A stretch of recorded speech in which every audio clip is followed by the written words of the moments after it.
సేవకులకి నా హృదయపూర్వక వందనాలు. కూడి వచ్చిన మీ అందరికీ నా హృదయపూర్వక వందనాలు క్రీస్తునామములో తెలియజేసుకుంటున్నాను.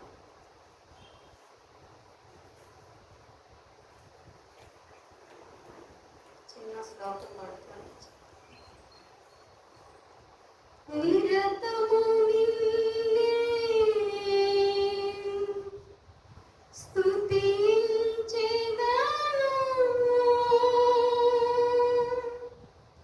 దేవా నీ నామమును నీ ఘనమైన కార్యములు వివరించుటకు ఎంతటి దానను యేసుదేవా నేనెంతటి దానను యేసుదేవా. హల్లెలూయా. దేవుడు విద్య లేని కామరులని, ఎర్రి వాళ్ళని, ఎన్నిక లేని వారిని ఎన్నుకుంటాడు అని పరిశుద్ధ గ్రంథంలో రాయబడింది. నిజంగా నేను వెర్రిదాన్ని, పామరాల్ని. నీకు దేవుడు ఎందుకు నన్ను ఇలా నిలబెట్టుకున్నాడో నాకు తెలియదు. దేవుడికి స్తోత్రం. ఇచ్చిన ధన్యతను బట్టి దేవుడికి కృతజ్ఞతలు చెల్లించుకుంటున్నాను. మనము విశ్వాసం గురించి ఈరోజు నేను మాట్లాడాలనుకుంటున్నాను. దేవుడు మనం చేసిన కార్యాలన్నీ మనం మర్చిపోయి ఎప్పటికప్పుడు విశ్వాసాన్ని కోల్పోతూ ఉంటాం మనం. అయితే విశ్వాసంగా ఉన్న వాళ్ళు ఉన్నారు, విశ్వాసం లేని వాళ్ళు ఉన్నారు. చూసుకుంటూ ఆయన చేసిన కార్యాలన్నీ పొందుకొని, ఆశీర్వాదాలన్నీ పొందుకొని ఎప్పటికప్పుడు మర్చిపోయి మళ్ళా దేవుణ్ణి విశ్వాసం ఉంచుకుంటూ ఉండేవాళ్ళు ఉంటారు. వాళ్ళల్లో కొంతమందిని చూసుకున్నాం. మూలాధ్యాయంగా మూలవాక్యం Hebrew 11:6. విశ్వాసం లేకుండా దేవునికి ఇష్టమైనటువంటి అసాధ్యము. దేవుని ఎదురుకు వచ్చేవాడు ఆయన ఉన్నాడని, నన్ను వెతుకు వారికి ఫలము దయచేవాడని నమ్మవలను కదా. చాలు. మనం మందిరంలోకి వచ్చినప్పుడు మనం రాకముందే అక్కడ దేవుడు ఉన్నాడని మనం వచ్చి నమ్మినప్పుడే అవి జరుగుతాయి అన్నమాట. ఇప్పుడు దేవుడు మనకి విగ్రహాల రూపంలో అట్లా ఏం కనిపించడు ఇక్కడ. ఆయన వాక్య స్వరూపి, ఆయన ఉన్నాడని మనం నమ్మి రావాలి. విశ్వాసంతో ఆయన ఉంటాడు ఇక్కడ. మనకి విశ్వాసం లేకుండా మనం ఒట్టిగా ఖాళీ హృదయంతో వచ్చి ఇక్కడ కూర్చొని మనం ఎంత స్తుతించినా కూడా ఆయన ఉండడు. ఎప్పుడైతే నువ్వు మనసులో ఆయన ఉన్నాడు అని నమ్ముతావో అప్పుడే ఆయన కార్యాలు మీరు చూస్తారు అని చెప్పేసి దేవుడు చెప్తున్నాడు. తర్వాత హెబ్రీలోనే మోషే పెద్దవాడైనప్పుడు ఐగుప్తు ధనము కంటే క్రీస్తునందు నింద గొప్పది అని ఎంచుకున్నాడు దేవుడు. దేవుడి గురించి మోషే చెప్తున్నారు అనమాట. నాకు ఐగుప్తు ధనం కంటే కూడా క్రీస్తునందు నిందే నాకు చాలా గొప్పది అని చెప్పేసి ఆయన మోషే గారు చెప్తున్నారు. అలాగే మత్తయి సువార్తలో 9:18 ఒక అధికారి, ఇవన్నీ మీకు తెలిసిన వాక్యాలే, నేను దీని గురించి ఎక్కువ మాట్లాడాలనుకోవట్లేదు కానీ చిన్నగా చెప్తాను. ఆయన ఈ మాటలు వారితో చెప్తుండగా ఇదిగో ఒక అధికారి వచ్చి ఆయనకు మొక్కి, నా కుమార్తె ఇప్పుడో చనిపోయినది, అయినాను నీవు వచ్చి నీ చెయ్యి ఆమె మీద ఉంచుము, ఆమె బ్రతుకునని. చాలు. ఇక్కడ ఏమంటున్నాడు ఆయన? దేవుడి క్రియలు ఏం చూడలేదు అక్కడికి. ఒక అధికారి వచ్చి ప్రభు దగ్గరకు వచ్చి, ఆమె ఆల్రెడీ చనిపోయి ఉంది, అప్పటికి చనిపోయింది, నువ్వు వచ్చి ఆమె పైన చేయి ఉంచితే ఆమె బ్రతుకుతుంది అని చెప్పేసి అంటే అది విశ్వాసం ఆయన చూపించాడు. ఆయన కార్యాలయం చూడలేదు, అయినా సరే నువ్వు చనిపోయిన ఆమెను కూడా నువ్వు బ్రతికించగలవు అని చెప్పేసి ఆయనకు విశ్వాసం ఉంది. ఆయన విశ్వాసాన్ని బట్టి ఆ కుమార్తెని దేవుడు బ్రతికించాడు. అలాగే ఇద్దరు గుడ్డివారు ప్రభు అలా వెళ్తూ ఉంటే అంటారు, దావీదు కుమారుడా మమ్మల్ని కరుణించుము అని అంటాడు. నేను ఇది చేయగలను, నువ్వు నమ్ముచున్నావా అని అంటాడు ఆయన. అంటే నమ్ముచున్నా ప్రభు అని అంటారు వాళ్ళు. వాళ్ళకి కళ్ళించాడు, అనుగ్రహించాడు దేవుడు. తర్వాత శతాధిపతి దాసుడైన రోగిని ఒకడు, అంటే చాలా ఇష్టమైన దాసుడు అంట అతను శతాధిపతికి. అతను రోగి అయి ఉన్నాడు. ప్రభా మీరు నా దాసుని బ్రతికించండి అని అడిగినప్పుడు ఆయన అంటాడు, సరే పద, నేను నీ దగ్గరికి వస్తాను, నేను అతన్ని బ్రతికిస్తాను పద అంటే, లేదు ప్రభా నువ్వు నా ఇంటికి రావడానికి నీ పాత్రుని కాను, నువ్వు మాట సెలవిస్తే చాలు అతను స్వస్థతను పొందుతాడని చెప్పేసి ఒక మాట చాలు, నువ్వు మాట సెలవిస్తేనే అతను స్వస్థతను పొందుతాడు. నువ్వు రావద్దు, నువ్వు రావడానికి నేను అర్హుణ్ణి కాదు, యోగ్యుని కాదు, నాకు అంత యోగ్యత లేదు ప్రభా నిన్ను చేర్చుకోవడానికి అని చెప్పేసి తను తగ్గించుకొని దేవుడిని హెచ్చించాడు అక్కడ. నువ్వు మాట సెలవిస్తే అతను బ్రతుకుతాడు అని. ఇది ఎంత విశ్వాసం. అయితే వీళ్ళందరూ దేవుని క్రియలు అంతకుముందు ఏం చూడలేదు. ఫస్ట్ టైము వాళ్ళు మనసులో అనుకున్నారు నా దేవుడు ఇట్లా చేయగలడని. అలాగే రక్తస్రావం కలిగిన స్త్రీ కూడా అలాగే ప్రభువా నీ చెంగు ముట్టుకుంటే నేను స్వస్థతను పొందుతానేమో ఆయన చెంగు ముట్టుకుంటే చాలు అనుకుంది. అలాగే చాలా మందిని మంచాల మీద నుంచి మోసుకొని వచ్చి ఆయన ఎక్కడున్నాడు అని చెప్పేసి తీసుకెళ్ళి ఆయన ముందు పడుకోబెట్టడం, ఆయన ముందు అందరు కలిసి మోసుకొని వెళ్ళడం అలా చేస్తారు. అలాగే ఆయన రోగుల్ని అనారోగ్యం వాళ్ళ కోసం వచ్చాను కానీ, రోగుల కోసం వచ్చిన దేవుడు కానీ స్వస్థత వారి కోసం నేను రాలేదు, పాపుల కొరకు వచ్చిన దేవుడిని కానీ నేను అని చెప్పాడు. ఆయన నీతిమంతుల కోసం రాలేదని చెప్పారు.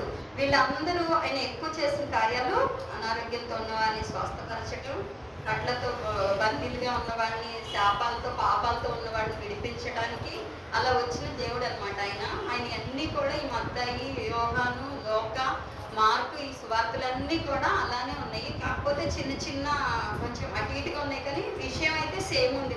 నాలుగింటిలో పడినాయి. తర్వాత మత్తయి సువార్త 8:24 అంతటా సముద్రం మీద తుఫాన్ లేవుగా అప్పుడు ఆయన నిద్రించుచుండగా వారు ఆయన దగ్గరకు వచ్చి ప్రభువా నశించిపోతున్నాము, మమ్మల్ని రక్షించమని చెప్పి ఆయన లేపి, అందుకు ఆయన అల్ప విశ్వాసులారా ఎందుకు భయపడుచున్నారని వారితో చెప్పి లేచి గాలిని సముద్రమును గతింపగా మిక్కిలి నిమ్మలమైన అయినప్పుడు ఆయన అన్నారు అల్ప విశ్వాసులారా అన్నాడు ఆయన. ప్రభువా మేము నశించిపోతున్నాము, నీకు చింత లేదా అన్నప్పుడు ఆయన అల్ప విశ్వాసులారా అన్నాడు. ఇక్కడేమో మార్కులోనేమో చింత లేదా అని అడిగారు, మీకు విశ్వాసం లేదా అన్నాడు. నశించిపోతున్నాము అని చెప్పేసి పైన మత్తయి 8:24లోనేమో నశించిపోతున్నాం ప్రభువా అని అన్నారు. అల్ప విశ్వాసులారా అన్నాడు. ఇక్కడేమో చింత లేదా అన్నప్పుడు విశ్వాసం లేదా అన్నారు. తర్వాత వచ్చేసి మత్తయిలోనే మళ్ళీ 14:28లో కూడా ఆయన ఏమంటారు, ఈ 2 చోట్ల ఏమన్నారంటే మార్కులో మత్తయి 8:24లో ఏమంటారంటే ఈయన గాలిని సముద్రాన్ని గద్దిస్తే అవి వణుకుచున్నాయి, భయపడుతున్నాయి, ఈయనెవరో అనుకుంటారు ఈ 2 చోట్ల కూడా. ఇక్కడ మత్తయిలోనే మళ్ళీ 14:28లోకి వచ్చేసరికి ఆయన ఏమంటాడంటే ఈయన సజీవుడైన దేవుని కుమారుడు అని చెప్పేసి అంటారు అనమాట. అంటే అక్కడ ఒప్పుకున్నారు ఈ 2 చోట్ల. మత్తయిలోని ఇప్పుడు 8:24లో అప్పుడు శిష్యులందరూ ఈయనతో ఉన్నారు. తర్వాత మత్తయి 14:28లో కూడా శిష్యులందరూ ఆయనతో ఉన్నారు. ఉన్నప్పుడు 2 చోట్ల మత్తయిలోనే 2 చోట్ల రాయబడింది ఇలాగ సముద్రం మీద వాళ్ళు వెళ్ళడం, అల్ప విశ్వాసులాగా ఉండడం, దేవుడు ఆయన కార్యాలు చూడడం, అవన్నీ చూసిన తర్వాత వాళ్ళు భోజనానికి కొండ మీద ప్రసంగం అయిన తర్వాత భోజనానికి కూర్చున్నప్పుడు ఏమీ లేవు ప్రభు వాళ్ళు పంపించేనా అంటే వాళ్ళు ఈ టైంలో ఎక్కడికి వెళ్తారు, భోజనం ఏర్పాటు ఏంటంటే ఏమీ లేదు అంటే 5 రొట్టెలు 2 చేపలు తీసుకొని 5,000 మంది పురుషులేమన్నమాట. అంటే స్త్రీలు పిల్లలు కాకుండా ఓన్లీ మొత్తం పురుషులు మాత్రమే 5,000 మంది తిన్నారు. తినిన తర్వాత 12 గంపలు ఎత్తబడి ఉన్నాయి. వీళ్ళు ఏం చెప్తున్నారు, శిష్యులు సగం దూరం వచ్చాక మీరైతే వెళ్ళిపోండి, ధోని ఎక్కి మీరు వెళ్ళిపోండి, నేను కొండ మీదకి వెళ్ళి ప్రార్థన చేసుకొని మళ్ళీ వస్తాను, మీరైతే వెళ్ళండి అని పంపిస్తారు. పంపించినప్పుడు ఈ తుఫాన్ ఇవన్నీ వచ్చాయన్నమాట. తుఫాన్ వచ్చినప్పుడు దేవుడు నీటి పైన నడుచుకుంటూ వచ్చారు. నశించిపోతున్నామని వాళ్ళు భయపడి కేకలు పెడుతుంటే నీటి పైన నడుచుకుంటూ వచ్చారు.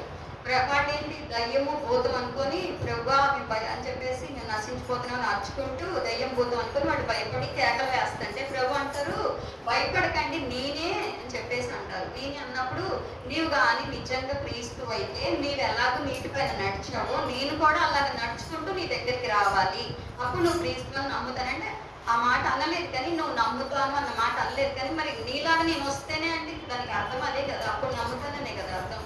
అయితే వీళ్ళు ఈ శతాధిపతి వీళ్ళందరూ ఈ గ్రుడ్డివారు వీళ్ళందరికీ తెలియదు కానీ శిష్యులు ఎక్కడి నుంచి చేపలు వల వేసినప్పుడు చేపలు పట్టినప్పటి నుంచి వీళ్ళు ఆయన రండి అన్నప్పుడు పిలుచుకున్నప్పుడు ఆయన వెంబడించుకుంటూ వెళ్ళినప్పుడల్లా ఆయన కార్యాలన్నీ చాలా దగ్గరుండి చూసిన వాళ్ళు వీళ్ళు శిష్యులు.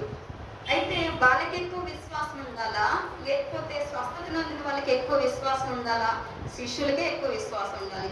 చూసిన వాళ్ళేమో విశ్వాసం లేకుండా ఉన్నారు.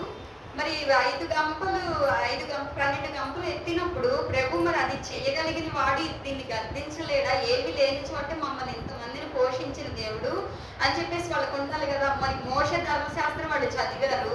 మరి ఐగుప్తులో వాళ్ళు ప్రజల్ని 40 సంవత్సరాలు, మరి ఇశ్రాయేల్ ప్రజల్ని 40 దినంలో ఆయన ఆహారం ఇచ్చి దాహం తీర్చి అన్ని పోషించాడు కదా. మరి ఆయన మోషే ధర్మశాస్త్రం గురించి వాళ్ళు అప్పటికి చదివే ఉన్నారు. మరి అవన్నీ ఆలోచించుకొని దేవుడి శక్తిని వాళ్ళు నమ్మాలి కదా. వీళ్ళకి విశ్వాసం లేదు, కానీ వీళ్ళకి విశ్వాసం ఉంది.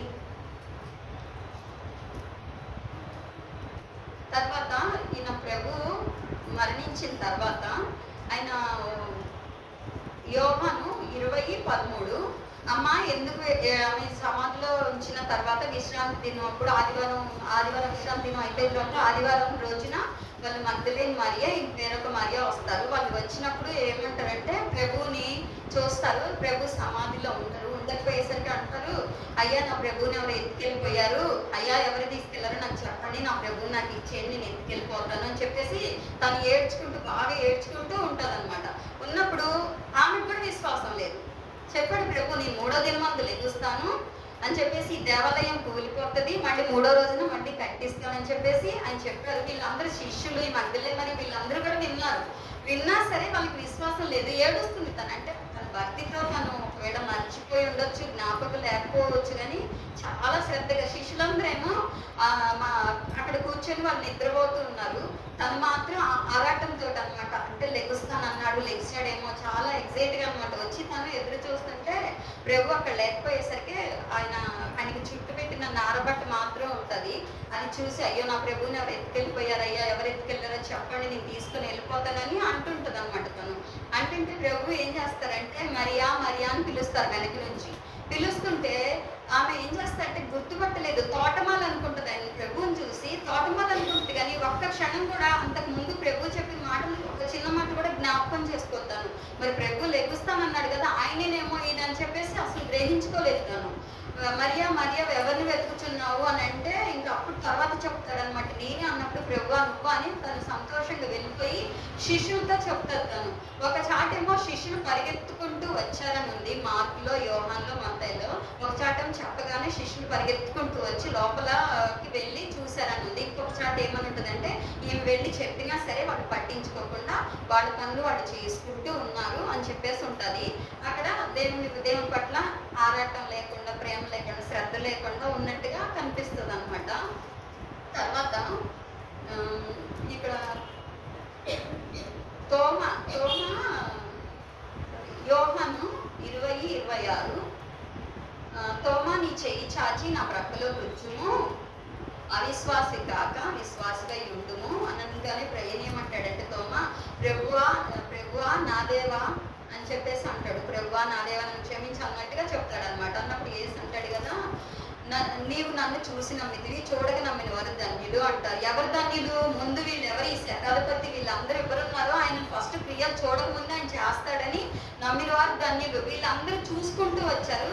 వీళ్ళకి విశ్వాసం లేదు. ప్రభుతోనే ఉన్నారు వాళ్ళు. ఆయన ఎక్కడుంటే అక్కడ తినడం, ఎక్కడుంటే అక్కడ పడుకోవడం ఆయనతోనే ఉన్నది. మొత్తం వీళ్ళు వదిలేసుకొని వెళ్ళిపోయారు. తర్వాత వచ్చి యోధా వెంటనే, ఇది మత్తయి 26:49 యోధా వెంటనే యేసుని వద్దకు వచ్చి, బోధకుడా నీకు శుభమని చెప్పి ఆయనను ముద్దు పెట్టుకొని చాలు. ఇప్పుడు ఆయనని ప్రభుని అప్పగించారు. ఇంకా అంతకు ముందు ఇక్కడ ఏమవుతుందంటే మత్తయి 27లో ఆయన భోజనం చేసుకుంటూ మనిషి కుమారుడు దేవుని కుమారుడు మనుషులకు అప్పగించబోతున్నాడు, ఆయన శిలో వేసి చిత్రవద చేసి కొరడాలతో కొట్టి అని అవన్నీ రాసిపెట్టి ఇలా చంపబోతున్నారు అని చెప్తాడనమాట. ఎవరు ప్రభా అని చెప్పేసి వారందరూ భోజనం చేసుకుంటూ అడుగుతారు. శిష్యులందరూ 12 మంది అడుగుతుంటే నాతో పాటు కూర్చున్న వాడు, ఈ గిన్నెలో చేయి ఉంచిన వాడే నన్ను అప్పగించబోతున్నాడు అంటే ఆయన యోధ అంటాడు కదా, నేను ప్రభా అని అడుగుతాడు. ఆయన యోధ అన్నప్పుడు నీవన్నట్లే అంటాడు ఆయన ప్రభా అనిన తర్వాత వీళ్ళు ఇక్కడ వచ్చేసరికి మత్తయి 26:49 ఇక్కడికి వచ్చేసరికి యోధ వెంటనే యేసు వద్దకు వచ్చి బోధకుడా నీకు శుభమని చెప్పి ఆయనను ముద్దు పెట్టుకునేను. అప్పుడు మనం ఎవరైనా సరే మనల్ని ఎవరైనా అప్పగిస్తారు, మనకి ద్రోహం చేస్తారు అనుకున్నప్పుడు మనల్ని అన్ని చూసుకుంటూ మన మేలులన్నీ పొందుకొని కూడా మనం చేయాలన్నప్పుడు మనం ఏమంటాం, మనల్ని నమ్మద్రోహం చేసినప్పుడు నమ్మద్రోహి, వెన్నుపోటు పొడుచువాడు, దుర్మార్గుడు, ఇట్లా అంటే చాలా రకాలుగా అంటారు. కానీ ప్రభు అలా అనలేదు. ఏమన్నాడు? చెలికాడా అన్నాడు. చెలికాడా అన్న దగ్గర అక్కడ కూడా యోధాకి పశ్చాత్తాపం కలగలేదు, అక్కడ కూడా పశ్చాత్తాపం పడలేదు. పడకుండా నువ్వు చేయవలసింది ఏదో చేయము అని చెప్పాడు ఆయన. నువ్వు చేయాల్సింది నువ్వు చేసేయి అని చెప్పేశారు ఆయన యోధాకి ప్రభు. చెప్పిన తర్వాత ఇంకా యోహాను 18:23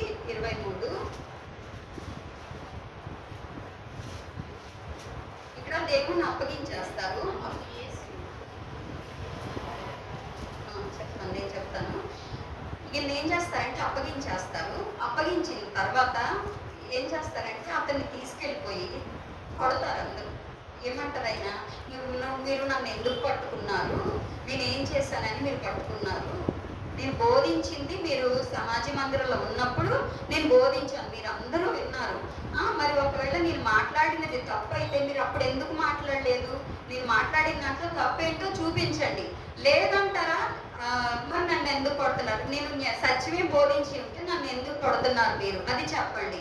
ఒకవేళ నేను న్యాయంగా మాట్లాడుంటే, సత్యాన్ని బోధించుంటే మీరు నన్ను కొట్టకూడదు. ఒకవేళ నేను తప్పు చేస్తుంటే ఆ తప్పు ఏంటో చూపించండి, నా మాటల్లో మీకు ఏం తప్పు కనిపించిందో చెప్పండి. అంటే నువ్వు నన్ను మా అధికారిని పట్టుకొని నువ్వు అలా అంటావా అని చెప్పేసి వాళ్ళు అరచేతుల్లో కొడతారనమాట ప్రభువుని.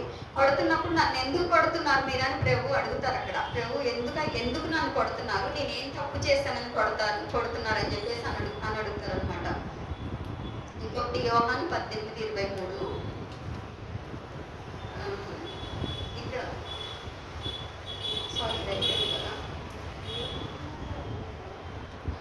యోహాను 10:32 యేసు నన్ను ఎందుకు రాళ్లతో కొట్టుచున్నారు. యేసు తండ్రి వద్ద నుండి అనేకమైన మంచి క్రియలను చూపుకుని వారిలో ఏ క్రియ నిమిత్తం నన్ను రాళ్లతో కొడుతురని వారిని అడిగారు.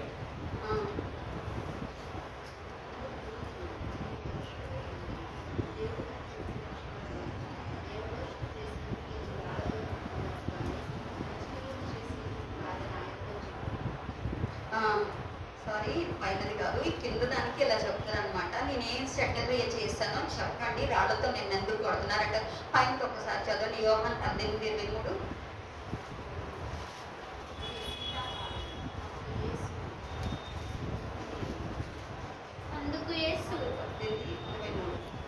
అందుకు యేసు నేను కాని మాట ఆడిన ఎడల ఆ మాట కాని మాట ఏదో చెప్పు, మంచి మాట ఆడిన ఎడల నన్నేల కొట్టుచున్నావని. చాలు, 10:22 చదవండి యోహాను. యేసు తండ్రి వద్ద నుండి అనేకమైన మంచి క్రియలను మీకు చూపితిని, వాటిలో ఏ క్రియ నిమిత్తము నన్ను రాళ్లతో కొట్టుదురని వారిని అడిగాను. అందుకు యూదులు, నీవు మనుష్యుడివై ఉండి దేవుడు నేను చెప్పుకొనుచున్నావు కనుక దేవదూషణ చేసినందుకే నిన్ను రాళ్లతో కొట్టుదును గాని మంచి క్రియ చేసినందుకు కాదని ఆయనతో చెప్పింది. అంతటా నేను ఏం క్రియ చేశానో చెప్పండి అని చెప్పేసి అంటారనమాట అక్కడ. తర్వాత వచ్చేసి మత్తయి 27:4 ఇక్కడ రక్తము అప్పగించి పాపం చేసి అయిపోయింది. ఇక్కడ యోధ భోజనం చేసిన దగ్గర ఏమన్నారు ప్రభుతోటి, నీనా ప్రభు అని అడిగినప్పుడు నీవన్నట్లే అన్నారు. ఇక్కడ అప్పగించినప్పుడు వాళ్ళు కూడా నీకు శుభం అని చెప్పేసి ఆయన అప్పగించినప్పుడు చెలికడ నువ్వు చేయవలసింది ఏదో చేయము అని చెప్పారు. ఇక్కడ వచ్చేసరికి పశ్చాత్తాపడ్డాడు అనమాట. అంతా అయిపోయిన తర్వాత ప్రభువుని అప్పగించేసి ఇవన్నీ జరిగిన తర్వాత అప్పుడు పశ్చాత్తాపడ్డాడు. చాలా మంది మనం తప్పు చేయకముందు ఆ తప్పేంటో ముందు తెలుసుకోవాలి, కానీ చేసేసిన తర్వాత మనం తర్వాత తెలుసుకున్న ఏం ఉపయోగం ఉండదు. ఇక్కడ చూడండి, యోధ నేను నిరపరాధి రక్తం అప్పగించి ఉన్నాను, పాపం చేసి ఉన్నాను అని చెప్పేసి ఆయన పశ్చాత్తాపడ్డాడు. కానీ అప్పటికి ఏమీ ఉపయోగం లేదు. ఆయన ఇచ్చిన వెండి నాణ్యములు 30 వెండి నాణ్యాలు తీసుకెళ్ళి వాళ్ళకి ఇచ్చేస్తే దీంతో మాకేం సంబంధం లేదు, ఈ పాపం చేసిన వాడి నీవు అని చెప్పేసి వాళ్ళు ఇచ్చేసి దాని గురించి ఒక పొలం కొనడం అన్నీ అంతా అలా ఉంటుంది అనమాట. అయితే ఈయన ఇంకా తర్వాత చెప్పుకున్న ఉపయోగం ఏమీ లేదు. తర్వాత ముందు మనం ఏదైనా సరే ఒక పని చేసేటప్పుడు, ఒక తప్పు చేసేటప్పుడు 1కి 10 సార్లు ఆలోచించి చేయాలి. తర్వాత మనల్ని ఎవరైతే చేరదీస్తారో, ఎవరైతే మనకి సహాయం చేస్తారో వాళ్ళని ఎప్పుడు కూడా మనం మరవకూడదు. మరి వీళ్ళందరినీ వాళ్ళు ఎలా ఉన్నారు? ప్రభు వాళ్ళని రమ్మని నన్ను వెంబడించండి అన్నప్పుడు వాళ్ళు ఎలాగున్నారు? వాళ్ళు అంతా కూడా ఏదో చేపలు పట్టుకుంటూ వాళ్ళు అసలు ఎందుకు లేరు, వాళ్ళ లోకంతో సంబంధం లేదు, వాళ్ళ లోకం వేరే. అయితే ప్రభు వాళ్ళందరినీ పిలుచుకొని అందరినీ, అంటే పాపల్ని రక్షించడానికి వచ్చింది దేవుని అన్నాడు కదా, మరి పాపల్ని రక్షించడానికే వచ్చారు. కానీ యోధ నిలవబెట్టుకోలేదు, అది ఆయనకి వెన్నుపోటు పొడిచారు ప్రభునికి. ఆ తర్వాత పశ్చాత్తాపడ్డారు కానీ ఉపయోగం ఏమీ లేదు. తర్వాత మత్తయి 21:22 మరియు మీరు ప్రార్థన చేయనప్పుడు వేటిని అడుగుదురో అవి దొరికిన వారి నమ్మిన ఎడల మీరు వారిని అన్నింటినీ పొందుదురని వారితో చెప్పాను. చాలు.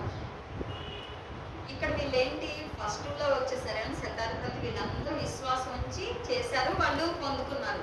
అలాగే ఇక్కడ విశ్వాసులు ఉన్నారు, ఇక్కడ అవిశ్వాసులు ఉన్నారు. ఇక్కడ వచ్చేసరికి ప్రభు ఏమంటున్నారు?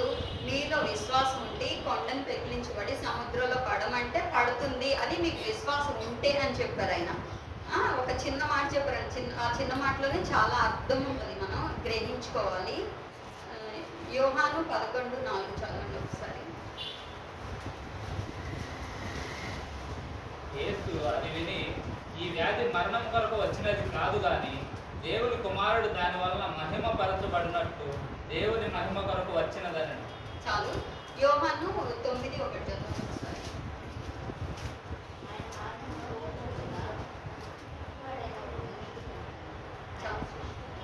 చాలు. ఇక్కడేమో రెండు కూడా మనకి, మనం అనుకుంటాం కదా శ్రమలు వచ్చాయి కదా మాకు, దేవుడు మమ్మల్ని ఆలకించట్లేదు, నేను చాలా భక్తి పడ్డాను, నేను మందిరానికి వస్తుంటాను, ప్రార్థన చేస్తుంటాను, కరెక్ట్గా నేను వస్తూనే ఉంటాను, దేవుడు నా ప్రార్థన ఆలకించట్లేదు అని చెప్పేసి కొన్ని రోజులు ప్రార్థన చేసిన తర్వాత మనము విశ్వాసాన్ని కోల్పోతాం. అయితే దేవుడు మనం ఎప్పుడైతే ప్రార్థన చేస్తారో అవన్నీ ఆలకిస్తాడు. సమయం అంతా మిమ్మల్ని హెచ్చించదు అని ఉంది కదా, దాంట్లో ఉన్నప్పుడు వీళ్ళు ఏంటంటే కొన్నిసార్లు మనకి బాగా శ్రమలు వస్తాయి, మనం ఎంత ప్రార్థన చేసినా ఏం చేసినా త్వరగా జవాబు రాదు. ఇప్పుడు అన్ని జనుల్లో ఏంటంటే మనం చర్చ్కి వస్తాము, చర్చ్కి వచ్చినప్పుడు మనల్ని అందరినీ గమనిస్తూ ఉంటారు. వీళ్ళు టైం టు టైం చర్చ్కి వెళ్తారు, మా దేవుడు గొప్ప అని చెప్పేసి, మా దేవుడు సజీవుడని అది ఇది అని చెప్పేసి దేవుడిని చాలా గొప్పగా చెప్తుంటారు. మరి వీళ్ళ భక్తి ఏంటి? ఫర్ ఎగ్జాంపుల్ ఎవరికైనా క్యాన్సర్ వచ్చింది అనుకోండి, క్యాన్సర్ అనేది చాలా భయంకరమైన వ్యాధి అనమాట. వాళ్ళు ఏంటంటే జుట్టు అంతా ఊడిపోవడం, బలహీనంగా కావడం, కాళ్ళు చేతులు సన్నగా అయిపోవడం, ఇంకా ఛాన్సెస్ తక్కువ. అంటే 99% మరణిస్తారు, 1% బ్రతుకుతారు క్యాన్సర్ ఉన్న వాళ్ళు. అయితే నాకు తెలిసినంత వరకు అయితే నేను చాలా మందిని అలానే చూశాను. అయితే వాళ్ళని ఏం చేస్తాడంటే దేవుడు ఫస్ట్ పట్టించుకోకుండా వదిలేస్తారు. ఆయన వదిలేసినప్పుడు ఈ మన చుట్టుపక్కల ఉన్న మనుషులందరూ చూస్తారు మనల్ని. చూసినప్పుడు మరి వీళ్ళు అయినా విశ్వాసం కోల్పోకుండా దేవుడి దగ్గరికి వెళ్తుంటారు. మరి వాళ్ళ దేవుడు గొప్పవాడు అంటారు కదా, మరి గొప్పవాడు అయితే మరి తను ఎందుకు ఇలా ఉంది అని చెప్పేసి అన్ని జనులు ఫస్ట్ ఒక నిర్ధారణకు వస్తారనమాట. అలా అనుకొని మనల్ని వదిలేస్తారు. కొన్ని రోజులు అనుకుంటారు, ఒకే విషయాన్ని 10 సార్లు అయితే అనుకోరు కదా, కొన్ని రోజులు అనుకొని వదిలేస్తారు. ఆ మనిషి ఇంకా అయిపోయాడు, ఇంకా చనిపోతాడు, ఇంకేం లేదు, రేపు మాపు అన్నట్టుగా వచ్చే వరకు దేవుడు అలా చూస్తూ ఉంటారనమాట. అయితే ఇది చదువుకుందాం. యోహాను 11:4 చదువుకుందాం. యేసు అది విని, ఈ వ్యాధి మరణం కొరకు వచ్చినది కాదు గాని దేవుని కుమారుడు దాని వల్ల మహిమ పరచబడినట్టు దేవుని మహిమ కొరకు వచ్చినదని. ఇది ఈ వచనం ఏంటంటే మార్త మరియా సోదరుడైన లాజరు ఏం చేస్తారు? లాజర్ అయితే లాజర్ కూడా దేవునికి చాలా ఇష్టమైన వారు అనమాట. ఆయన లాజర్ కూడా అయితే వాళ్ళ దగ్గరికి వస్తాడు ప్రభు. అతను అప్పటికే జబ్బుతో ఉంటారనమాట. అక్కడి నుంచి వెళ్ళిపోతారు. నేను షార్ట్ కట్ లో చెప్తున్నాను, చాలా ఉంటుంది, అది అంత టైం ఉండదు కదా మనకి. అయితే వచ్చినప్పుడు ఆ జబ్బు అతను ఇంకా ఈ రోజు రేపు చనిపోతాడని ప్రభుకి తెలుసు. ఆయన సృష్టికర్త, ఆయన తెలియదు ఏముండదు కదా. అతను చనిపోతాడని తెలిసి ఆ గ్రామాన్ని విడిచిపెట్టి పక్క గ్రామానికి వెళ్ళిపోతారు. ఆయన వెళ్ళిపోయినప్పుడు అక్కడ ఉంటారు. ఉండిన తర్వాత లాజర్ చనిపోతాడు అనమాట. లాజర్ వీళ్ళు వెళ్ళిన తర్వాత లాజర్ చనిపోతాడు. చనిపోయిన తర్వాత ఆయనకి కబురు తెలుస్తుంది అనమాట. ప్రభుకి కబురు చేస్తారు, శిష్యులు వచ్చి చెప్తారు ప్రభు లాజర్ చనిపోయాడంట అని చెప్పిన తర్వాత ఆయన ఏం చేస్తారంటే నా గడి వచ్చేసింది ఇంకా పదండి అని అంటారు. అంటే ఆయన స్వస్థపరిచే గడి వచ్చింది అంటే అన్ని జనులందరికీ చూపించాలన్నమాట. ఇప్పుడు ఒక నిర్ధారణకు వచ్చేసారు కదా, ఇంకెతను రేపో మాపో చనిపోతున్నాడు, ఇంకేం లేదు, సన్నగా అయిపోయాడు, జుట్టు అంతా ఊడిపోయింది, ఇంక లేదు, అతనిలో ఊపిరి లేదు, ఇంక చనిపోతాడని అందరి దృష్టిలో ఒక నిర్ధారణకి తీసుకొచ్చిన తర్వాత వెళ్ళాడు. వెళ్ళిన తర్వాత ఒక అక్కేమో నేను అంటే సోదరుడు అని హాస్పిటల్ కానీ అక్క చెల్లని ఏం రాయలేదు అక్కడ. అయితే నేను వాళ్ళ తమ్ముడని నేను అలా పెట్టుకున్నాను అనమాట. ఒక అక్కేమో ఇంట్లో కూర్చొని ఏడుస్తూ ఉంటుంది. ఒక అక్క మాత్రం ప్రభు వస్తుంటే ఆయన ఎదుర్కోవడానికి ముందుగా వెళ్తుంది అనమాట. వెళ్ళిన తర్వాత ప్రభు నా తమ్ముడు చనిపోయాడు అని చెప్పేసి తను ఏడుస్తూ ఉంటుంది. ఒక అక్క మాత్రం ఇంకా చనిపోయాడు కదా, ఇంకా ఆయన వచ్చినా ఏం స్వస్థపరుస్తాడులే అని చెప్పేసి తనలో ఇంకా చనిపోయిన వ్యక్తితో ఎలా దుఃఖపడతారో అలా ఏడుస్తూ కూర్చుంటుంది. తను మాత్రం ప్రభుని ఎదుర్కొని ప్రభు నా తమ్ముడు చనిపోయాడంటే ఆయన సరే ఎక్కడ పాత పెట్టారో అక్కడికి పదండి అని చెప్పేసి నువ్వు ఏడవద్దు అని చెప్పేసి తీసుకొని వెళ్ళి లాజరు బయటికి రా అని చెప్పి పిలుస్తాడు. అప్పటికి ఎన్ని రోజులైంది? లాజర్ చనిపోయి 4 రోజులైంది. అక్కడ చుట్టుపక్కల ఉన్న వాళ్ళందరికీ తెలుసు కదా 4 రోజులు అయిపోయింది అతను బ్రతకడు అని చెప్పేసి తెలిసిన తర్వాత 4 రోజులు సమాధిలో ఉంచిన తర్వాత దేవుడు కార్యం చేశాడు అక్కడ. అంటే అన్ని జనులు అప్పుడు అనుకుంటారు కదా, చూసిన వాళ్ళందరూ ఇతను అసలు బ్రతకడానికి ఏ ఛాన్స్ లేదు, అయినా సరే అతను మరణించాడు. సరే మరణించిన తర్వాత కూడా అసలు మరణించిన మనిషి బ్రతకడం అనేది అసాధ్యం కదా అని చెప్పేసి అన్ని జనుల్లో ఈయన గొప్పవాడని దేవుడు మహిమ కోసం ఇది వచ్చింది. లాజరు మరణం కోసం ఇది వ్యాధి రాలేదు, కానీ దేవుని మహిమ కొరకు ఈ వ్యాధి వచ్చింది అని ఉంటుంది. తర్వాత మనలో ఏమనుకుంటారంటే చాలా మంది పాపాలు నేను చేసిన పాపము నా పిల్లలకి కొట్టుకుంది, నా పాపాలకి శాపము నా బిడ్డలు అనుభవిస్తున్నారు, నా తల్లిదండ్రులు అనుభవిస్తున్నారు, నాకు ఉద్యోగం లేదు, ఏం లేదు, అందరి దృష్టిలో నేను చాలా హేళన చేయబడుతున్నాను, నా ముందు నా వెనక వచ్చిన వాళ్ళందరేమో చాలా అన్నిటిలో ఉన్నతమైన స్థానానికి వెళ్తుంటే నేను వెళ్ళలేకపోతున్నానని చెప్పేసి చాలా మంది కృంగిపోయి వాళ్ళని దూషించుకుంటారు. నేను పాపాత్మురాన్ని, నేను చేసిన పాపాలు, నా తల్లిదండ్రులు చేసిన పాపాలు అని చెప్పేసి వాళ్ళని దూషించుకుంటారు. అయితే మనకి ఒక ఛాన్స్ రాలేదు అంటే అది కూడా మన ప్రార్థన దేవుడు ఆలకించట్లేదు అని కాదు. ఇక్కడ సరే చదవండి, యోహాను 9:1 చదవండి. 9:1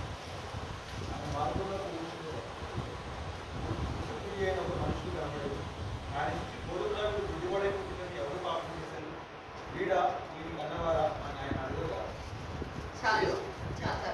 ఏసు ఏమంటారంటే అక్కడ వీడు గుడ్డివాడ పుట్టటకు వీడి తల్లిదండ్రులు పాపం చేయలేదు, వీడు కూడా పాపం చేయలేదు, దేవుడు మహిమ కొరకే వీడికి అది వచ్చింది. అప్పుడు చాలా రోజుల నుంచి అంటే జనసంచారం ఎక్కడ ఉంటుందో బాగా ఎక్కడ ఉంటుంది అనమాట, ఆ ప్లేస్లో ఇతను ఉంటాడు, ఈ గుడ్డివాడని ఈ పిల్లోడు ఉంటాడు అనమాట. పోనీ అలా కాకపోయినా జనం ఎక్కడ ఉంటారో అక్కడ వీడు ఉండకపోయినా వీడు ఉన్న ప్లేస్కే జనం బాగా తిరిగే ప్లేస్ అనుకున్నాం. ఒక దేవాలయం అనుకోవచ్చు, ఏదన్నా కావచ్చు, బాగా జనసంచారం ఎక్కువ ఉన్న చోట అతను ఉంటాడు అనమాట. అంటే ఆ ఊర్లో వాళ్ళందరూ, ఆ గ్రామంలో వాళ్ళందరూ వాడిని చిన్న వయసు నుంచి చూస్తున్నారు, వీడు గుడ్డివాడు, వీడికి కళ్ళు లేవు అని చెప్పేసి.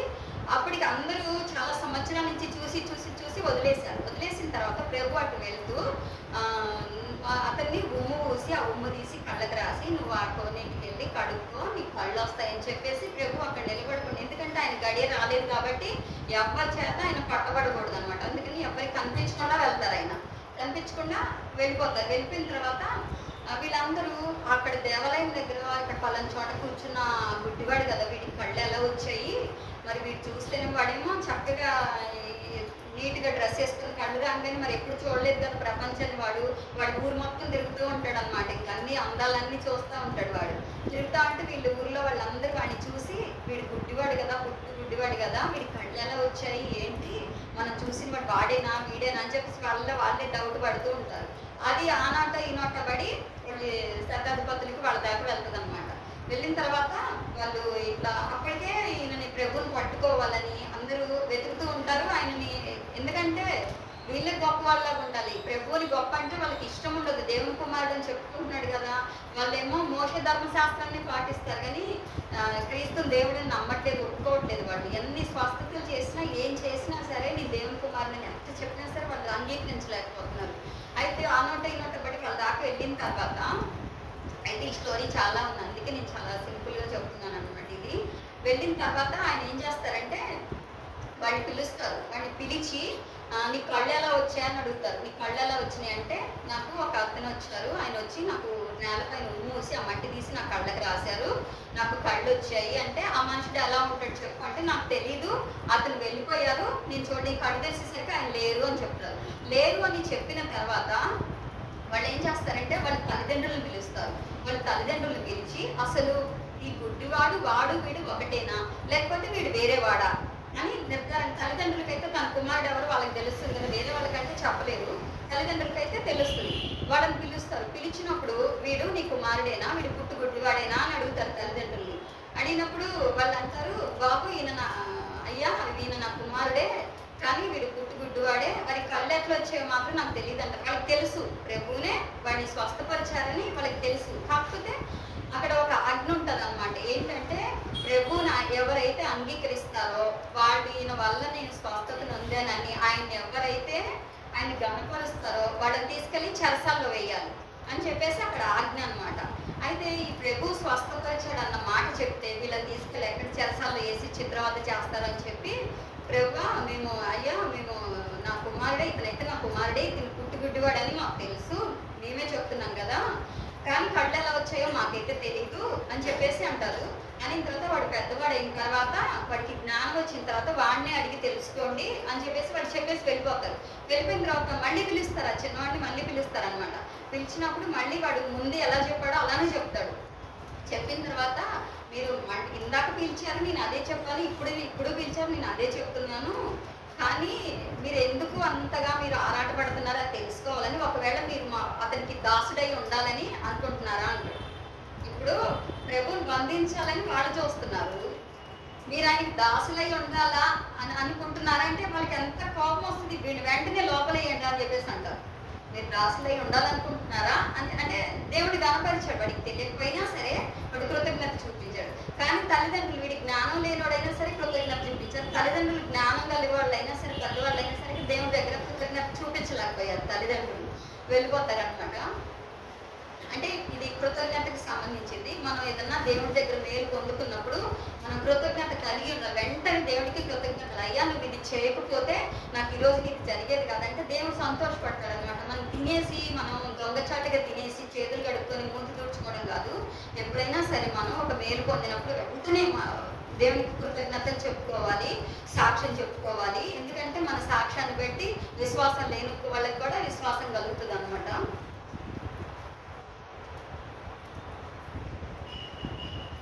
లోక 28, 24, 38.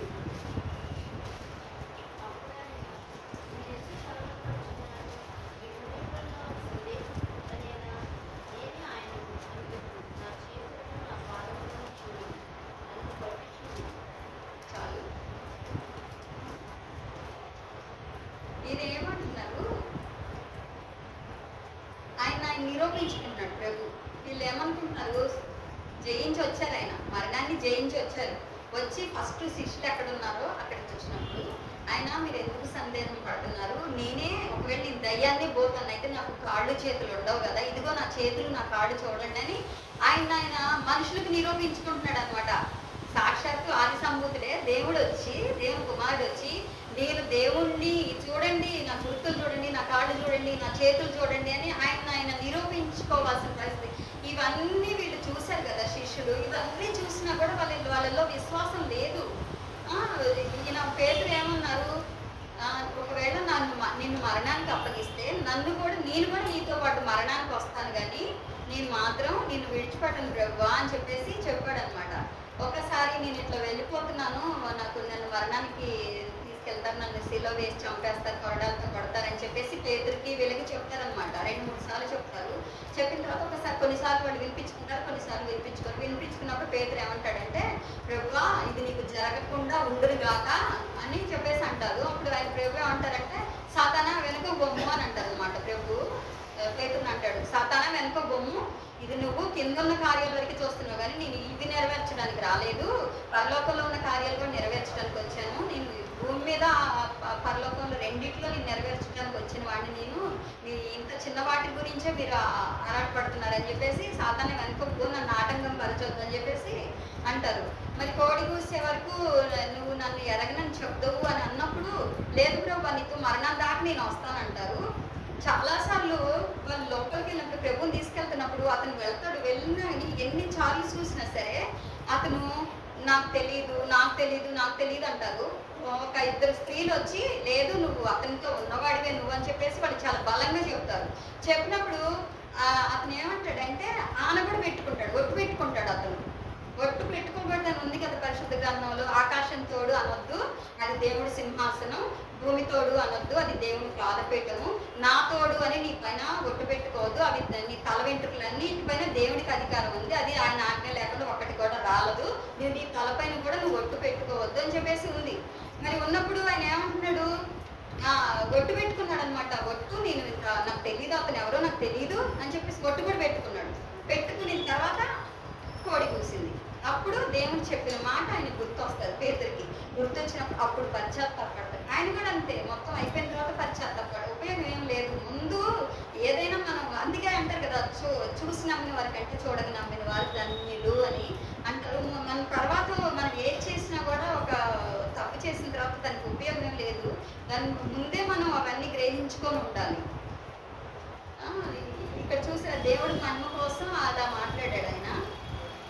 ఈయన వీళ్ళందరూ శిష్యులందరేమో పేతురు ఇలాగే చేశారు, తోమా ఇలాగే చేశారు, ఇస్కరియోతు యోధా వీళ్ళందరూ కూడా దేవుని నమ్మలేదు. వీళ్ళంటే చాలా ఇష్టం అంట ఆయనకి, ప్రభువుకి చాలా ఇష్టమైన శిష్యులు అంట వీళ్ళు ముగ్గురు వెనుకోటే. పేతురు అలానే చేశారు. యోధా అయితే ఇంక అసలు ఆయన మరణానికే అప్పగించారు. ఈయన తోమా అయితే నీ లోకల్లో నేను చేయబెట్టి చూస్తే తప్ప నమ్మను అని చెప్పారు. ఆయన నిరూపించుకోవాల్సిన పరిస్థితి వచ్చింది. తర్వాత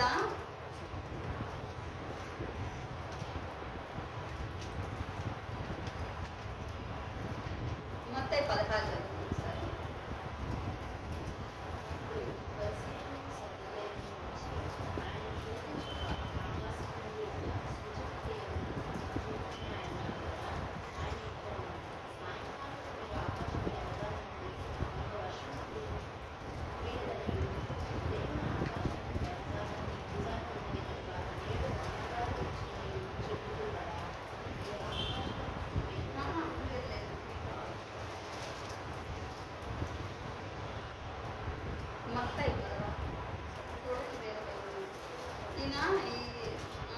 ఇక్కడ ఏమంటాడంటే, అందుకు పేతురు నీవు సజీవుడు అయిన దేవుని కుమారుడివి అంటాడు. ఎప్పుడు అంటాడంటే నువ్వు సజీవుడైన దేవుని కుమారుడు అని. ఈ ప్రజలందరూ నా గురించి ఏమనుకుంటున్నారు అని అడుగుతారనమాట. అడిగినప్పుడు ఆయన అంటారు కదా, నువ్వు ఏలియా అని అనుకుంటున్నారు, యోహాన్ అని బాప్తిస్మా ఇచ్చి యోహాన్ అనుకుంటున్నారు, ఏలియా అనుకుంటున్నారు అంటే మరి నువ్వేమనుకుంటున్నావు అని అంటారు. నీవు సజీవుడు అయిన దేవుని కుమారుడు అయిన క్రీస్తు అని నేను అనుకుంటున్నాను అని చెప్పేసి అంటారు. కొంచెం చదవండి అక్కడ కింద ఆ మాట. సీమోను పేతురు నీవు సజీవుడు దేవుని కుమారుడు అయిన క్రీస్తు అని చెప్పాను. తర్వాత అందుకు యేసు సీమోను బర్యోనా నీవు ధన్యుడవు. చాలు. ఇక్కడ కూడా చెప్పేశాడు. ఇవన్నీ జరిగిన తర్వాత ఇవి జరిగాయి అనమాట. సజీవుడు అయిన దేవుడు కుమారుడివి అని ఆయన నోటితో ఆయన ఒప్పుకున్నాడు కదా. ఒప్పుకున్న తర్వాత మరి ఇవన్నీ తర్వాత కదా జరిగింది, మరి ఇవన్నీ ఎందుకు జ్ఞాపకం లేదు? ఆయన ఒప్పుకున్నాడు కదా, నువ్వు దేవుడు కుమారుడు అని క్రీస్తు అని ఒప్పుకున్నాడు. మరి ఒకవేళ మరణానికి అప్పగించాడు, దేవుడు లేచినప్పుడు మరి పేతురుని కూడా లేపుతాడు కదా, మరి ఎందుకు ఆ జ్ఞానం పేతురుకు కలగలేదు? అది జ్ఞాపకం చేసుకోవాలి. మరి ఇస్కరియోతు యోధాకు కూడా దేవుడు మరి ఇవన్నీ చేసి అన్నీ చూశారు కదా, మరి నేను నా గిన్నెలో చేయబెట్టిన వాడు నాతో పాటే ఉన్నాడు అన్నప్పుడు, బోధకుడా నేనా అని అడిగినప్పుడు నీవు అన్నట్లే అన్నప్పుడు అప్పుడైనా అతనికి జ్ఞానం కలగాలి కదా.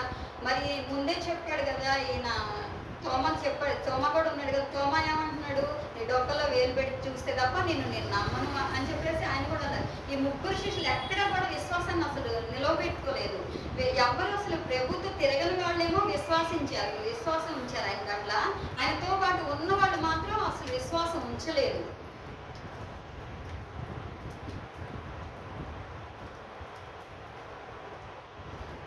తర్వాత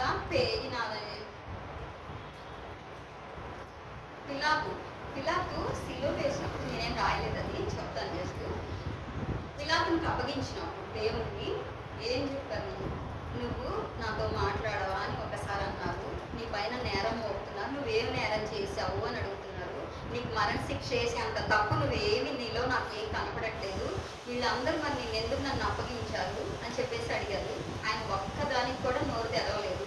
పిలాతు మళ్ళీ అన్నారు, ఒక్కసారి సజీవుడైన దేవుడి తోడు, నువ్వు నోరు విప్పి నువ్వేం చేసావు చెప్పు అన్నప్పుడు అని నువ్వు సజీవుడైన దేవుడు కుమారుడు అని చెప్పేసి వాళ్ళు కూడా ఒట్టు పెడతారు. ఒకసారి ఒట్టు పెట్టిన తర్వాత నీవు నోరు విప్పి చెప్పాలి, దేవుడితోడు సజీవుడైన దేవుడు తోడు అని చెప్పేసి ఒట్టు పెడతారు. ఒట్టు పెట్టినప్పుడు నోరు ఇప్పుతాడు అనమాట. అప్పటి వరకు వాళ్ళు ఎన్ని కొట్టినా తిట్టినా ఎంత అవమానించినా నోరు ఇప్పుడు.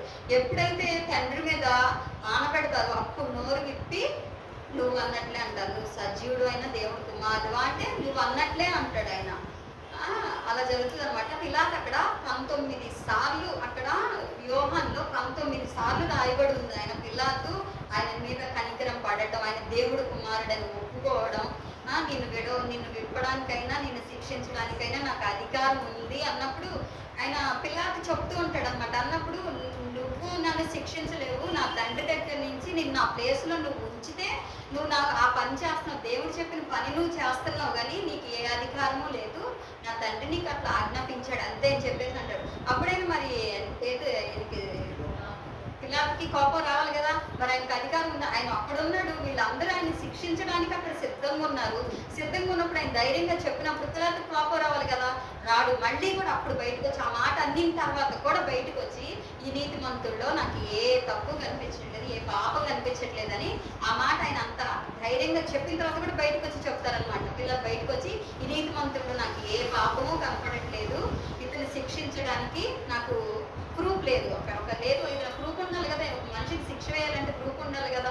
అక్కడికి పిలాతు భార్య చెప్పి పంపించింది, ఆయన నీతిమంతుడైన దేవుడు కుమారుడు, నువ్వు కానీ అతను ఏదైనా శిక్ష వేసావంటే మాత్రం అది మన కుటుంబానికి మొత్తం అది శాపంగా చెప్పుకుంటుంది, అతను నువ్వు ముట్టొద్దు, ఆ శిక్షను వేయొద్దని ఒక వర్తమానం పంపిస్తుంది అనమాట.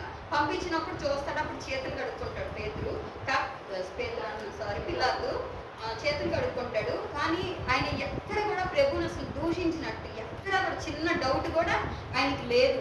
ఆ 19 సార్లు ఆయన పిలాతు గురించే పిలాతు అని చెప్పేసి రాసిపెట్టింది. ఎన్నిసార్లు చెప్పినా ఆయన నువ్వు నీతిమంతుడివి, నాతో మాట్లాడవా, నువ్వేం తప్పు చేసావు, నీలో తప్పేమి నాకు కనిపించట్లేదని ఆ 19 సార్లు పిలాతు చాలా ప్రత్యేకించి రాసిపెట్టి ఉంది. శిష్యులేమో విశ్వాసం లేకుండా ఉన్నారు. పిలాతేమో ఆయన కార్యాలు ఏం చేయకపోయినా ఆయన పని ఏంటి, ఎవరినైనా తీసుకొని అప్పగిస్తే అతన్ని శిక్షించడం వరకే అతని పని. ఏం శిక్ష వేయాలో ఆ పాపని శిక్ష వేయడమే పని. అక్కడికి నేను బరొబ్బాని విప్పునా క్రీస్తుని విప్పునా అని వాళ్ళని అడుగుతారు. అంటే లేదు, నువ్వు మాకు బరొబ్బానే ఇవ్వండి అని చెప్తారు వాళ్ళు. చెప్పినప్పుడు ఇతనిలో ఏం తప్పు ఉందని నేను చెప్పాలి, ధర్మశాస్త్రం మీకు తెలుసు కదా, మీరే శిక్షించుకోండి, నాకు తెలియదని తప్పుకుంటాడు అనమాట. ఇలా తప్పుకున్నప్పుడు వాళ్ళు అంటారు, ధర్మశాస్త్రం ప్రకారం మేము ఒకరికి శిక్ష వేయడానికి మాకు ఏ అధికారము లేదు, అదేదో అది మీ పని మీరే చెయ్యండి అని చెప్పేసి వెర్రి కేకలు వేస్తూ ఉంటారు. ఆ కేకలు ఇంకా అంతా బాగా గొడవ ఎక్కువైపోతుంది. దీనివల్ల నేను గొడవ పెంచుకుంటూ పోతే ఎక్కువ అవడమే కానీ వీళ్ళు మారేటట్టుగా కనిపిస్తుందని, వీళ్ళు అసలు ఎంత నేను కన్విన్స్ చేసినా వీళ్ళు ఒప్పుకునేలాగా లేరు, ఇంకా గొడవ ఎక్కువైపోతుంది ఎందుకు ఇంకా అని చెప్పేసి అప్పుడు అప్పగిస్తారనమాట. పిలాతుకి ఉన్న విశ్వాసము దేవుడి పట్ల శిష్యులకి లేదు. తర్వాత మనకి కష్టాలు వచ్చాయి అని చెప్పేసి నాకు ఇంకా దేవుడు నన్ను చూడట్లేదు అనుకుంటున్నప్పుడు అది తప్పు. దేవుడు చూస్తాడు, ఆయన మహిమ కోసం మనల్ని ఒక్కోసారి శోధిస్తాడు. ఆయన కూల్చిన వాడికి కట్టడం తెలుసు, కన్నులున్నవాడు కానకుండా, చెవులున్నవాడు ఆలకించకుండా ఉండనా అని చెప్పేసి దేవుడి వాక్యం ఉంది. మనం ప్రతి వాక్యాన్ని ఎత్తుపట్టుకొని ప్రార్థన చేసుకోవాలి. ఒకటి నేను చూపిస్తాను. జగత్ పునాది వేయబడక ముందే నేను నియమించుకొని ఉన్నానంటారు. ఒక్కసారి కీర్తనలు 139 చదవడానికి వచ్చాను. అంటే మన జీవనం ఎలా ఉంది, మన దేవుడికి తెలుసా తెలీదా, మన విషయాలన్నీ ఆయనకు తెలుసున్నాయా లేవా? నువ్వు నన్ను పరిశోధించి తెలుసుకుని ఉన్నావు. నేను కూర్చుంటాను, నేను లేచడానికి తెలియను. నాకు తలంపు పుట్టక మునిపే నీవు నా మనసును గ్రహించుచున్నావు. నా నడకను నా పడకను నువ్వు పరిశీలన చేసి ఉన్నావు. నా చర్యలన్నింటినీ నువ్వు బాగుగా తెలుసుకుని ఉన్నావు. యెహోవా, మాట నా నాలుకకు రాకముందే అది నీకు పూర్తిగా తెలిసి ఉన్నది. వెనుకల ముందు నీవు నన్ను ఆవరించి ఉన్నావు. నీ చెయ్యి నా మీద ఉంచి ఉన్నావు. ఇంటి తెలివి నాకు మించినది, అది అగోచరము, అది నాకు అందదు. నీ ఆత్మ యుద్ధ నుండి నేను ఎక్కడికి పోవదును, నీ సన్నిధి నుండి నేను ఎక్కడికి పారిపోవదును. నేను ఆకాశంలోకి ఎక్కినను నువ్వు అక్కడ ఉన్నావు, నేను పాతాళమందు పడుకొని నువ్వు అక్కడ ఉన్నావు. చాలు. మన నడక, మన పడక మొత్తం మనం పిండమై ఉండగానే మన తల్లిగర్భంలో రూపింపక మునిపే మన నడక, మన పడక, మన నోటి వెంట రాక మునిపే మాటలు అన్నీ అని తెలిసి ఉన్నాయి. మనం ఆయన కాదని ఎక్కడ దాగి ఉండలేము. ఆకాశానికి ఎక్కితే అక్కడ నువ్వు ఉన్నావు, పాతాలకు దిగితే అక్కడ నీవు ఉన్నావు. రెక్కల గుర్రం ఏమైంది,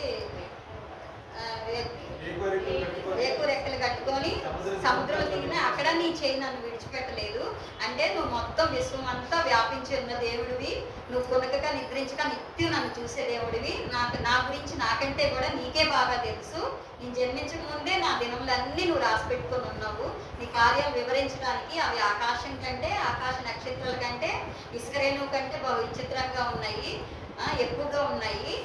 నీ కార్యము నేను తలుచుకుంటే నాకు భయము, ఆశ్చర్యము పుట్టుచున్నది అని చెప్పేసి ఇదంతా రాసిపెట్టి ఉంటుంది అనమాట. మనం ఒకవేళ మనం బలహీనంగా ఉన్నప్పుడు ఈ ఒక్క చదువుకుంటే దేవుడు నన్ను చూడట్లేదు, నన్ను ఆలకించట్లేదు, నాకు జవాబు రావట్లేదు అన్నప్పుడు ఈ 139, 140 వరకు చదువుకుంటే మన మొత్తం జీవితం మొత్తం ఆయనకి తెలుస్తుంది. మనకి చాలా విశ్వాసాన్ని కలగజేస్తుంది అనమాట. మన జీవిత విధానం మొత్తం ఈ అధ్యాయంలో మొత్తం రాసి ఉంటుంది అనమాట. ఎప్పుడైనా సరే మనకి కార్యాలు జరగట్లేదు, నేను దేవుడు చూడట్లేదు అని మాత్రం ఎప్పుడూ అనుకోకూడదు.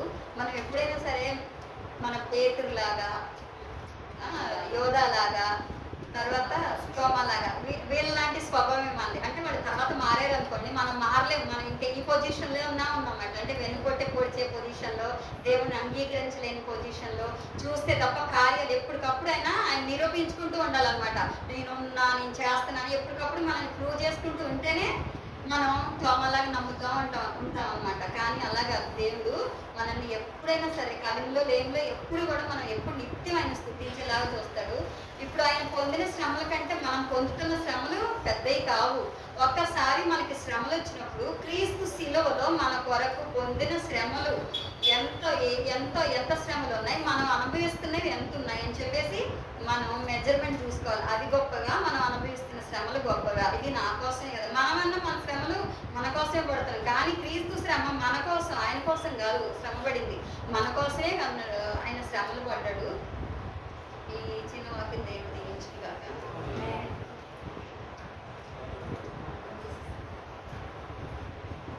పరిశుద్ధుడైన తండ్రి, ప్రేమమైన ఆదులకు వందనాలు, స్తోత్రములు దేవా. అయా తండ్రి, ఏ యోగ్యత లేదు నన్ను ప్రభువా మరుగుపరుచుకుని ఇచ్చిలో చాటును ఆయన నీ నోటి కూరగా నన్ను వాడుకొని ప్రభువా. అయా నీ బిడ్డలకి ఆత్మీయ ఆహారం దయచేసినందుకు మీకు కృతజ్ఞతలు చెల్లించుకుంటున్నాం తండ్రి. దేవా నాయన నీకు స్తోత్రము తండ్రి. అయ్యా మేము అజ్ఞానులు అయ్యాం తండ్రి, నీకు వెనుకొట్టుకొచ్చి వారిగా ఉన్నాం తండ్రి. నీ కృతజ్ఞతలు చెల్లించలేని వారుగా ఉన్నాం ప్రభువా, నిన్ను అంగీకరించలేని వారుగా ఉన్నాం తండ్రి. అయ్యా నీకు స్తోత్రం, క్షమించండి ప్రభువా. అయ్యా మా నడక, మా పడక నాయన మమ్మల్ని బాగుగా ఎరిగి ఉన్న దేవుడు నాయన నీకు స్తోత్రములు తండ్రి. అయ్యా మా నోటి వెంట మాట రాకమునిపే నాయన తండ్రి మా దినములన్నీ నా తండ్రి నాయన నీ గ్రంథంలో లిఖితంలో ఉన్నాయి తండ్రి నాయన. మా మనుగడ మా తండ్రి నీకు తెలిసి ఉంది ప్రభువా, నీకు స్తోత్రము తండ్రి. అయ్యా నా తండ్రి నీకు వెన్నుకోటి పొడిచే హృదయమును మా నుండి తీసివేయండి నాయన. అయ్యా మేము ఎక్కడ అజ్ఞానమై ఉండకుండా ప్రభువా నా తండ్రి మేము నీ బిడ్డలమని ప్రభువా ప్రతి క్షణం నాయన నిన్ను స్తుతించడం మాంటి విషయంలో చేసిన కార్యంలో ప్రభువా నాయన మేము ప్రజల్లో ప్రకటించే విషయంలో మేము ఎక్కడ వెనకంచి వేయకుండా ప్రభువా నీ నామాన్ని మహిమపరిచే విషయంలో అయ్యా తండ్రి నాయన మేము ముందు ఉండేలాగా సహాయం చేయొచ్చు మనం వేడుకుంటున్నాము తండ్రి. దేవానికి కృతజ్ఞతలు. అయ్యా నీ శ్రమలు నా తండ్రి నాయన అయ్యా నువ్వు అనుభవించిన వేదన అంతా మా కొరకే ప్రభువా నీకు స్తోత్రములు. ఆయన మేము అనుభవిస్తున్న శ్రమలు ఏ పాటి నాయన గడ్డి పరగ వంటి నాయన అల్పమైన తండ్రి. యేసయ్యా నీకు స్తోత్రాలు ప్రభువా. అయ్యా నా తండ్రి నాయన నీ శిలువ ధ్యానం మేము చేసుకుంటూ నిత్యము నాయన నిన్ను వెంబడించే భాగ్యం దయచేయండి ప్రభువా. ఆత్మ పూర్ణుడై ప్రభువా నాయన ఆనాడు స్టెఫెనుని నాయన ఆశీర్వదించి నీ ఆత్మను దింపి నా తండ్రి బలముగా నా తండ్రి నాయన సువార్తను ప్రకటించినట్టు ప్రభువా నాయన ప్రవచనం ఎత్తి అయా నా తండ్రి రాళ్లతో కొట్టబడినప్పుడు కూడా ప్రభు ప్రవచనం ఎత్తి ప్రభువా నా తండ్రి అయా నేను ప్రకటించాడు ప్రభువా, వెనకంచి వేయలేదు తండ్రి. నీకు స్తోత్రము నాయన. ఆనాడు పేతులు యోహాను నా తండ్రి నన్ను నువ్వు అభిషేకించి ఆత్మపూర్ణుడై నిండి ఉన్నప్పుడు ప్రభువా నా తండ్రి నీకు స్తోత్రమయ్యా. వారు ప్రకటించినప్పుడు ఎవరికి అదరలేదు బెదరలేదు ప్రభువా నాయన, ధైర్యంగా నిన్ను ప్రకటించారు తండ్రి. నీకు స్తోత్రమయ్యా. అటు నీ చేత మాకు దయచేయండి నాయన, అటు భాగ్యము జ్ఞానం మాకు దయచేయండి తండ్రి. నీకు వందనాలయ్యా. నువ్వు మా కొరకు ప్రాణం పెట్టావని ప్రభువా నాయన మేము అన్నడు మేము మర్చిపోకుండా నిత్యము నా తండ్రి నీ శిలువను మేము జ్ఞాపకం చేసుకుంటూ నీ శ్రమలకు జ్ఞాపకం చేసుకుంటూ అయా నిత్యం నీ కృతజ్ఞతలు చెల్లించుకుంటూ నిన్ను అంటుకొట్టుకొని నాయన నిన్ను మాలో చేర్చుకొని ప్రభువా నా తండ్రి నీలో నివసించే భాగ్యం మాకు దయచేయమని తండ్రి. ఆయా సేవకుని కుటుంబాన్ని దీవించండి నాయన. నీకు స్తోత్రమైన బిడ్డను అభిషేకించిన తండ్రి నీ సన్నిధిలో ఇంకూ వాడుకోమని ప్రభువా నా తండ్రి. కూడి వచ్చిన ప్రతి ఒక్క బిడ్డని జ్ఞాపకం చేసుకోండి నాయన. నీకు స్తోత్రం తండ్రి. ఏ బిడ్డలు ఏ తండ్రి ఏ సమస్యలతో ఏ వేదనతో ఏ భయంతో బాధతో వచ్చారు నాయన తండ్రి. వచ్చినప్పుడు బరువెక్కిన హృదయాలతో వచ్చి ఉండొచ్చు కానీ ప్రభువా అయా నీ ఆత్మీయ ఆహారంతో ఆ బిడ్డల హృదయాన్ని నాయన నా తండ్రి మీరు తేలికపరిచినందుకు వందనాలు చెల్లించుకుంటున్నాము దేవా. అయా నీ వాక్యం నాయన ఎన్నడూ విడిచిపెట్టకుండా ప్రభువా నా తండ్రి నిత్యము నా తండ్రి నీ ఆత్మ బలముతో నాయన ఆ బిడ్డలు నాయన ముందుకు సాగిపోనట్లు సహాయం తెచ్చుకుని వారి అక్కర్లన్నీ నీ మహిమైశ్వర్యంలో తీర్చుమని సమస్త మహిమ ఘనత ప్రభావాలు మీరు మాత్రమే పొందుకోమని నజరేయుడైన క్రీస్తు నామమున ఈ ప్రార్థన అడిగి వేడుకొని పొందుకొని ఉన్నాము తండ్రి. యేసు రక్తమే జయం, శివ రక్తమే జయం. ప్రభు యేసు రక్తంలో సంపూర్ణ విజయం సమాధానం కలుగును కాక. అపవాదికి నాశనం కలుగును.